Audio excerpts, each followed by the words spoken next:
नमस्कार, मैं प्रशांत। मोदी किट चर्चा में है ईद को लेकर। क्या है मोदी किट? और पॉलिटिशियन या राजनीतिक पार्टियां कोई कार्य करती हैं तो उसमें अपना एंगल तलाश लेती हैं। तो इसमें मोदी किट में कौन सा एंगल है, जानेंगे वरिष्ठ पत्रकार सत्यपाल श्रेष्ठ जी के साथ। सर, बहुत बहुत स्वागत है। धन्यवाद। मोदी किट बांटी जा रही है मस्जिदों में मुसलमान भाइयों को जो ईद रमज़ान रखे हुए हैं उनको। आमतौर पर एक परसेप्शन है देश में कि भाजपा मुस्लिम विरोधी पार्टी है, ये परसेप्शन है। और भाजपा सबका साथ, सबका विकास, सबका विश्वास का नारा के साथ आगे बढ़ती है, खास करके जो मोदी काल की भाजपा है। तो इस मोदी किट से भाजपा एक राजनीतिक दल के रूप में कितना लाभ होने वाला है और विपक्ष पर इसका क्या असर पड़ने वाला है? हाँ, ये देखिए, दरअसल है कि इस कार्यकाल में जो संघ प्रमुख और इधर जो सरकार है जी, एनडीए की मोदी काल जो है, इसमें सनातनी एक फंडा बड़ा जबरदस्त चल रहा है कि सभी सनातनी हैं। सभी सनातनी। तो उसमें सनातनी में ये जरूरी नहीं है कि वो हिंदू ही केवल सनातनी है। अच्छा, उसका कहना है कि मुस्लिम में से भी सनातनी है, आप हम ही में से बने हैं। हाँ, अच्छा, जो कन्वर्शन हुए, जो आप मत उसमें आधा आप हो सकता है कि आप हिंदू हो, आधा मुस्लिम हो, माने आप सनातनी हैं। और कुछ मुस्लिमों से कहवा भी दिया गया है कि हम लोग सनातनी हैं। तो इसमें कितना दम है? हमारे देश के कितने प्रतिशत मुसलमान इससे सहमत होंगे? जैसे देखिए, कुछ लोग तो इस बात को जरूर मानते हैं कि कहीं ना कहीं जो है ये पूरी तरह से ये मामला तो है ही कि कहीं ना कहीं इसकी रचना में हिंदू है।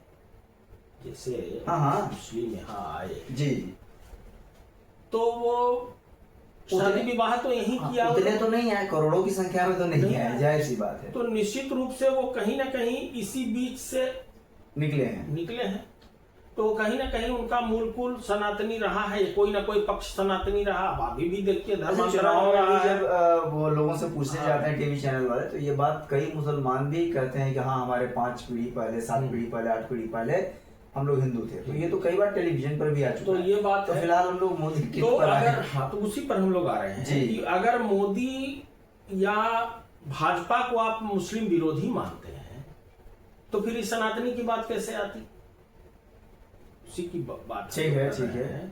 तो और दूसरा कि ये मोदी किट जो लाया गया, 32,000 मस्जिदों को लक्ष्य किया गया है। खास के मोदी किट का लक्ष्य बिहार ज्यादा है, क्योंकि बिहार में चुनाव है।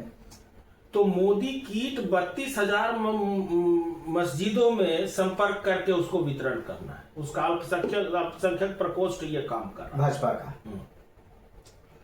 तो मोदी किट से पार्टी को नुकसान क्या है? मान लिया कि ऐसे भी कहा जाता है कि 3 तलाक कानून जो सरकार ने हटाया 3 तलाक अब नहीं होगा, व्हाट्सएप पर भेज दिए 3 तलाक और हो गया। तो ऐसे भी महिलाएं भाजपा के पक्ष में हैं, मुस्लिम महिलाएं वोट दे रही हैं कहीं ना कहीं।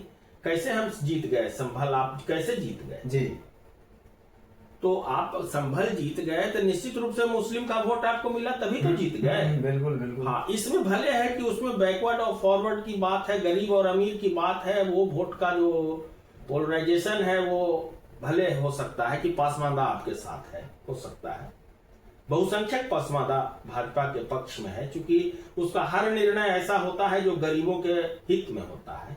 तो पासमानदा समाज गरीब है तो वो मोदी को वोट करता है, कम से कम महिलाएं वोट करती हैं। तो अगर ये मोदी किट मिल रहा है उनको, तो इससे नुकसान क्या है? इससे तो फायदा ही है पार्टी को।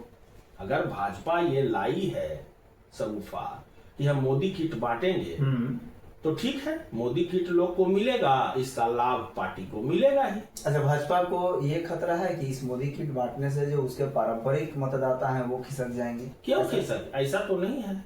मोदी किट केवल बांटने से उसके अपने हिंदू वोटर खिसक जाएं, ऐसी तो कोई बात उस पर पार्टी से नहीं बोली गई है हिंदू विरोधी। नहीं, आज भी वो पार्टी हिंदू हित की बात कर ही रहा है। देखिए अभी योगी जी वो बोले तो उनका कोर मुद्दा है जी।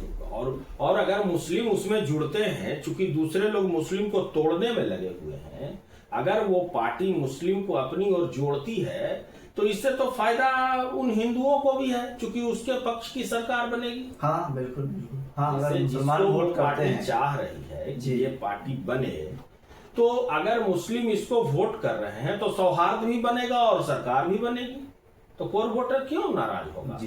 क्योंकि ये निश्चित है कि भाजपा नित जो सरकार है वो हर हाल में उसकी विचारधारा सनातनी है, तो विचारधारा सनातनी है यानी हिंदू हित की बात करता है। और जो जनहित की बात है, इसके अलावा भाजपा तो कोई वैसी बात नहीं कर रही है, कोई भी ऐसा निर्णय नहीं ले रही है भाजपा अभी तक जो देखा गया है जिसमें कि किसी हिंदू को नुकसान हो। नहीं, अगर वो गौ संरक्षण की बात कर रही है, गो हत्या रोकने की बात कर रही है भाजपा, तो इसमें किसका नुकसान है? मुस्लिम का भी नहीं नुकसान है। अगर गो हत्या नहीं होती है, गाय का दूध तो वो भी पीते हैं, गाय का ही दूध। भाई इतने इतना डेयरी फार्म है तो दूध तो आप भी गाय का ही पी रहे हैं ना। हाँ, बिल्कुल ठीक है, आपके यहाँ गोबर गणेश की पूजा नहीं होती, दूध दही लेकिन दूध दही घी तो आप वही यूज कर रहे हैं। जी। घी कहाँ से खाइएगा? किस चीज का घी खाते हैं? वही खाइए, गाय भैंस का ही दूध का घी खा रहे हैं जी। तो इसीलिए इसको आप नहीं कह सकते हैं कि इससे हिंदू वोटर नाराज है। क्यों नाराज है? अरे थोड़ा विपक्ष के नजरिए की बात करते हैं। विपक्ष को तकलीफ होगी, विपक्ष को तो निश्चित रूप से तकलीफ होगी कि अगर जो मेरा कोर वोटर है मुस्लिम, मान लिया कि कांग्रेस मगर में जो लगेगा, दिन रात तुष्टिकरण में लगे हुए हैं दूसरे माध्यमों से जी। भड़का के, तो ये तो भड़काना भी नहीं हुआ।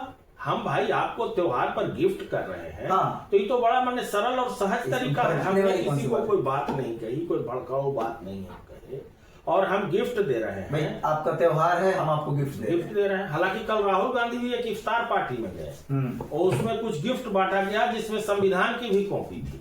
अच्छा, तो मैंने संविधान की कॉपी देने का क्या औचित्य था उस इफ्तार पार्टी में गिफ्ट में? किसी को ईद के लिए आप गिफ्ट कर रहे हैं तो उसमें संविधान की प्रति वही जो लाल वाला दिखाते हाँ। हैं वो उसमें दिया गया, तो उसका क्या औचित्य है? नहीं। तो जिनके यहाँ वो गए थे, वो नेता का नाम हमको याद नहीं है, उन्होंने भी कहा कि अगर मोदी जी गिफ्ट देना चाहते हैं तो वक्फ बिल को वापस ले लें, वो बिल न लाएं। अच्छा, वही गिफ्ट हाँ, होगा। यही गिफ्ट होगा। ये क्या बात हुई? ये तो राजनीतिक बात हुई। ये राजनीतिक वही है कि जहां जब देखिए तब राजनीति। जी, लेकिन भाजपा भी तो मोदी की बात कर राजनीति कर रही है। नहीं, राजनीति कर रही है, इसमें कोई दो राय नहीं है, लेकिन किसी को नुकसान तो नहीं उससे हो रहा है। हाँ, गिफ्ट राजनीति हो रही है कि मान लिया 100% राजनीति है, हम आप गिव एंड टेक है, लेकिन हम कोई उससे नुकसान क्या है? नुकसान नहीं। अगर हम किसी को गिफ्ट दे रहे हैं तो इससे क्या नुकसान है? मतलब न हिंदू को नुकसान है न मुस्लिम को नुकसान है। हाँ, नुकसान है विपक्ष को, क्योंकि हमारा वोटर कहीं उधर ना कुछ 20% वोटर हाँ, जो भी मान लिया 5% मिल जाए उसको, हाँ, तो उनको नुकसान है। लेकिन भाजपा ने बिना किसी बयानबाजी के, बिना कोई माने उन्माद फैलाए हुए, भाजपा का साइलेंट कैंपेन माना जाएगा। तो ठीक है, हमारी रणनीति है जी। किसी की रणनीति को तो आप हर एक गलत नहीं कह सकते। रणनीति बनाने के लिए स्वतंत्र है, आप रणनीति बनाइए जिसमें न किसी को नुकसान हो, न किसी को हम गाली दे रहे हैं, न किसी को कुछ बिगाड़ रहे हैं, और इसमें अगर हम अपना लक्ष्य साध रहे हैं तो क्या यही तरीका होना चाहिए जी। आप भी चुनावी जो फुहारा देते हैं कि हम जीतने के बाद ये करेंगे और जीतने के बाद, वो जीतने के बिना मतलब किसी घोषणा के बिना वो दे रही है भाजपा। तो ये तो माने किसी की निंदा और प्रशंसा की बात ही नहीं है। ठीक है, स्वार्थ तो होगा कि हमको मुस्लिम वोट मिले, लेकिन वो एक प्रयास है, उस प्रयास में नुकसान किसी का नहीं, तो कोई कर सकता है जी। तो ये मोदी के पीछे जो भाजपा की रणनीति है, वो रणनीति है, हर पार्टी अपने लिए रणनीति बनाने के लिए स्वतंत्र है चुनाव जीतने के लिए। और जाहिर सी बात है, भाजपा के हिंदू वोटर कोर वोटर तो हैं ही, वो अपने साथ मुसलमान वोटरों को भी इसमें कुछ जोड़ना चाहती है और उसी के लिए मोदी किट का बंटवारा किया जा रहा है, उसके रणनीति का हिस्सा है। और इससे भाजपा के जो विपक्षी हैं जाहिर तौर पर उन्हें वो अटपटा लग रहा है। आज की चर्चा में बस इतना ही। नमस्कार।